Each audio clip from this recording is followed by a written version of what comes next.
সিরাজগঞ্জের শিয়ালখোলের কৃষক ইদ্রিস আলী ৫ লাখ টাকা খরচ করে ২ বিঘা জমিতে গড়ে তুলেছেন ড্রাগন বাগান। এ থেকে চলছে সংসার, ঘুরছে তার ভাগ্যের চাকা। প্রতি বিঘা জমিতে ফলন হয় ৩৮ থেকে ৪০ মন ড্রাগন। চাহিদা ভালো থাকায় প্রতি মন ড্রাগন ৭.৫ থেকে ৮ হাজার টাকায় বিক্রি করছেন এই চাষি।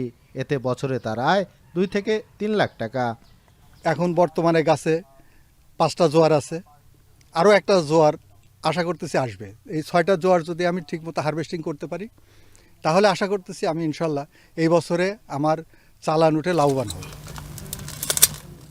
স্থানীয় বাজারেই রয়েছে এই ফলের ব্যাপক চাহিদা। পাশাপাশি বিভিন্ন এলাকা থেকে পাইকার এসে বাগান থেকেই কিনে নিয়ে যাচ্ছেন ড্রাগন ফল। লাভজনক হয় ড্রাগন ফল চাষে ঝুঁকছেন জেলার কৃষকরা। আসলে এটা কি অনেক লোকজন আসতেছে দেখার জন্য। তারা ফলের কালারটা দেখার পরেই তারা ডিসাইড করতেছে যে না আসলে এটা করাটাই বেটার। প্রতি সপ্তাহেতে প্রায় আমাদের ২-৪ মণ করে আমরা উঠাইতে পারি।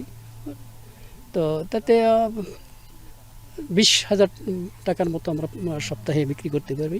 ওনার বাগান থেকে অনেকেই উদ্বুদ্ধ হয়ে এই বাগান সম্প্রসারিত হচ্ছে এবং এই এলাকার অনেকেই অলরেডি চারা নিয়ে চাষ শুরু করে দিয়েছেন।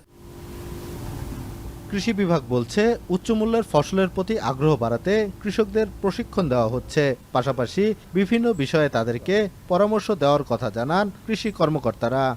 এই ফলটাতে খুব অল্প সময়ে এটা খুব ভালো একটা ফলন পাওয়া যায় এবং মাঠ পর্যায়ে কিন্তু ভোক্তাদের খুব চাহিদাই রয়েছে এবং এর পাশাপাশি নানাবিধ ওষুধ এবং পুষ্টি সমৃদ্ধ গুণাগুণ থাকার কারণে আমাদের নতুন নতুন উদ্যোক্তারা কিন্তু এই ফল চাষে আগ্রহী হচ্ছে। আমরা কৃষি সম্প্রসারণ অধিদপ্তর হর্টিকালচার উইংয়ের পক্ষ থেকে এবং বছরব্যাপী ফল উৎপাদন প্রকল্পের মাধ্যমে নতুন বাগান, ড্রাগন এবং অন্যান্য বাগান স্থাপনে আমরা কৃষকদের উদ্বুদ্ধ করছি।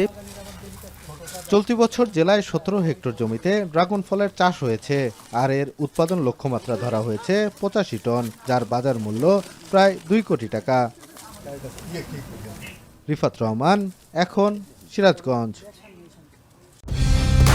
কালার এক্সপার্ট, জর্জ স্যাপ এবং মাইল্ড অন হ্যান্ডস টেকনোলজি সমৃদ্ধ অরিক্স ক্রিস্টাল ওয়াশ আপনার লন্ড্রি এক্সপার্ট।